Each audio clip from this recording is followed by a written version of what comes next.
नमस्कार दोस्तों। आज हम पेरिस के द कैटाकॉम्ब्स के बारे में जानने वाले हैं। तो बिना टाइम पास के वीडियो को स्टार्ट करते हैं। 18वीं शताब्दी के मध्य तक पेरिस ठप्प हो गया। यह पश्चिमी दुनिया के सबसे बड़े और सबसे समृद्ध शहरों में से एक हो सकता है, लेकिन इसकी खुद की तेजी से वृद्धि शहर के कब्रिस्तान को सचमुच मृतकों के शवों के साथ बहने का कारण बना रही थी। मांस के सड़ने की वजह से शहर के कुछ क्षेत्रों में महामारी के अनुपात में वृद्धि हुई, जिसमें सबसे ज्यादा परेशानी हुई लेस हॉल के मुख्य खाद्य बाजार के आसपास का क्षेत्र। जोखिम में सार्वजनिक स्वास्थ्य के साथ कुछ किया जाना था, लेकिन कुछ को उम्मीद थी कि समाधान दुनिया में सबसे विलक्षण और डरावना पर्यटक आकर्षण में से एक बना देगा। यहाँ architectural derring do, marketing genius और एकदम कठिन गंदा काम का एक अविश्वसनीय कारनामा था, जिसने शहर को यूरोप के सबसे खूबसूरत और प्रगतिशील शहरों में से एक मध्ययुगीन अराजकता के बदबूदार पेस्टल लैंड वारन से बदलने की मदद की। यह प्रगति की कहानी है, दूरदर्शिता और मैकबेयर इंटीरियर डिजाइन का एक सा की कहानी है। इनोसेंट का कब्रिस्तान पेरिस की शहर की सीमाओं के भीतर सबसे बड़ा और सबसे महत्वपूर्ण है।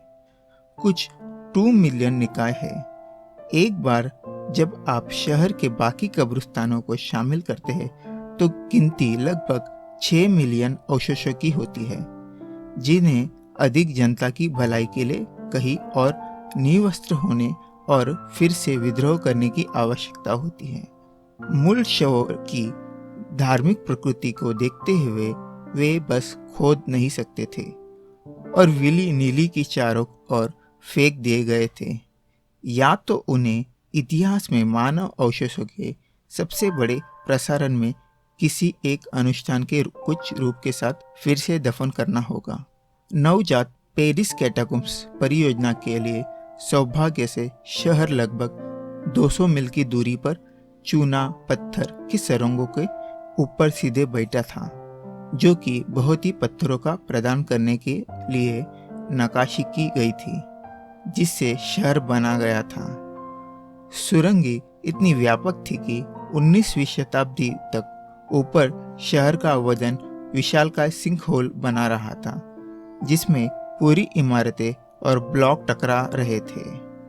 1777 में किंग्स आर्किटेक्ट चार्ल्स एक्सेल गिलियोमट को शहर को सचमुच पतन से बचाने के लिए भूमिगत खान खदानों की पूरी प्रणाली को स्थिर करने का अकल्पनीय कार्य दिया गया था। फिर कोई दबाव नहीं। चुनौती के आकार के बावजूद गिलियोमट ने बिना किसी उपद्रव के इसे बंद कर दिया।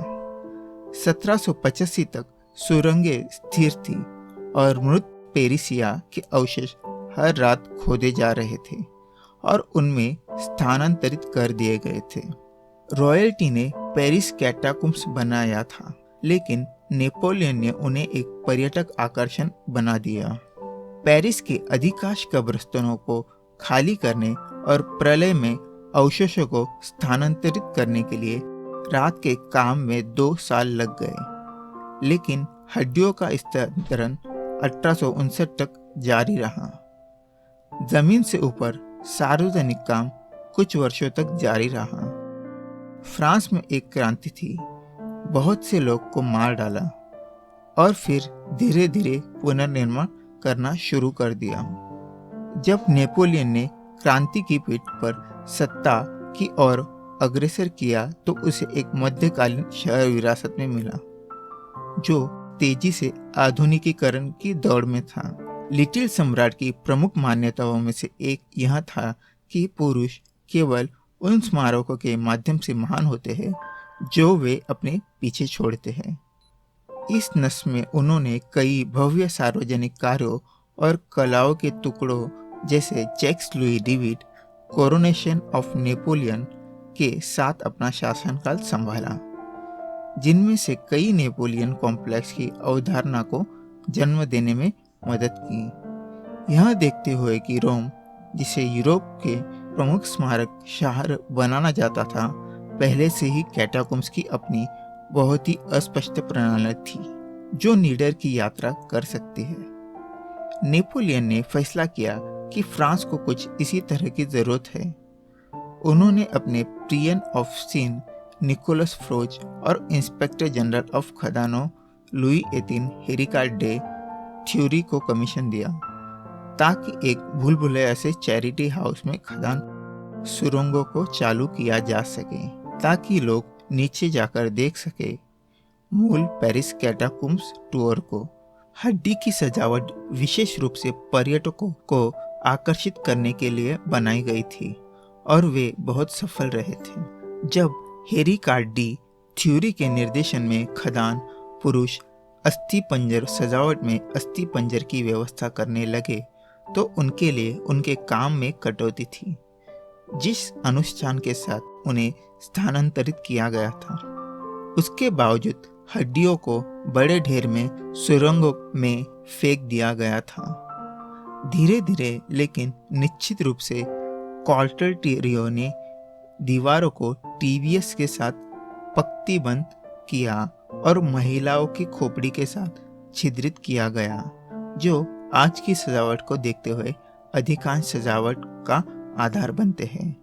दोनों विहल है और मृत्यु के बारे में गहरे धार्मिक संदेश देने के लिए उन्होंने हड्डियों को विभिन्न आकृतियों में व्यवस्थित किया, जैसे कि दिल, मंडलिया और मृत्यु प्रमुख। उन्होंने संकेत दिए जो स्मारक पट्टिकाओं और नक्काशीदार तीरों के छत के रूप में काम करते हैं। इसलिए पहले लोग कैनाकोल पर्यटन पर जाते हैं, जो मोमबत्ती की रोशनी में भयानक छिलमिलाहट से सब कुछ देख रहे थे। अपना रास्ता नहीं खोएंगे। इसने 1903 में 25 अंग्रेजी पर्यटकों के समूह को खो जाने से नहीं रोका। वे सुरक्षित रूप से बाहर निकले, हालांकि अंततः इन परिवर्तनों के माध्यम से और 1810 में हेरिकार्ड डी थ्योरी द्वारा प्रकाशित एक चतुर मार्केटिंग ब्रोशर पेरिस कैटाकॉम्ब्स ने जल्दी ही एक और अधिक प्रभावित करने वाले शहर के रूप में ख्याति प्राप्त की और निश्चित रूप से यह शहर में यात्रा करने के लिए सबसे बड़ा शानदार स्थान था। कभी कभी पेरिस कैटाकॉम्ब्स मेजबान पार्टियों कानूनी नहीं थी। एक लगातार अफवाह है कि कॉमेडी आर्टोस, जिन्होंने बाद में फ्रांस में चार्ल्स एक्स के रूप में संक्षिप्त रूप से शासन किया, कैटाकॉम्ब्स में गुप्त पार्टियों का आयोजन किया। यद्यपि उस दावे की सच्चाई को सत्यापित करना कठिन है। 2 अप्रैल 1897 को शौकिया संगीतकारों के एक समूह ने लगभग 100 लोगों के लिए देर रात तक कैटाकॉम्ब्स में एक अशुद्ध और अत्यधिक अवैध संगीत कार्यक्रम का मंचन किया। इस कार्यक्रम में चोपिन का अंतिम संस्कार मार्च और कैमेली सेंट सेंस के डेनिस मैकबेरे शामिल थे। आगंतुक की आमद के कारण एक समस्या दोनों कानूनी और अवैध थी कि खोपड़ी रहस्यमय तरीके से उनके अल्कोहल से गायब हो गई। प्रारंभ में खदान श्रमिकों के उन्हें नई खोपड़ी के साथ बदल दिया, लेकिन वे अंततः बंद हो गए। आज हर बार जब खोपड़ी की एक पंक्ति में अंतर देखते हैं तो बस याद रखें कि किसी ने शायद उस एक घर को एक स्मारक के रूप में अपने साथ ले लिया।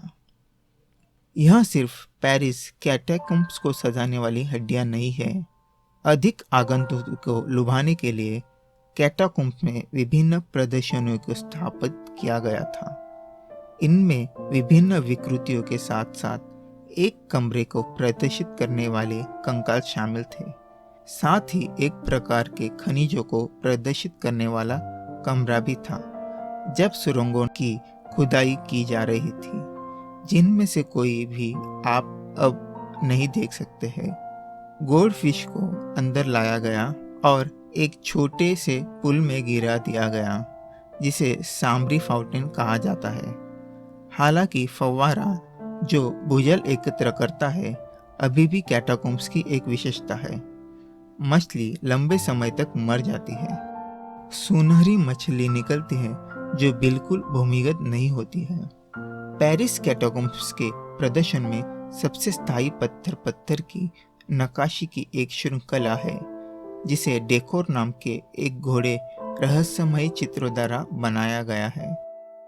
वह फ्रांसीसी सेना का एक अनुभवी था और मिनोर्का में कुछ समय बिताया जब फ्रांसीसी ने अंग्रेजों से द्वीप को हटा दिया।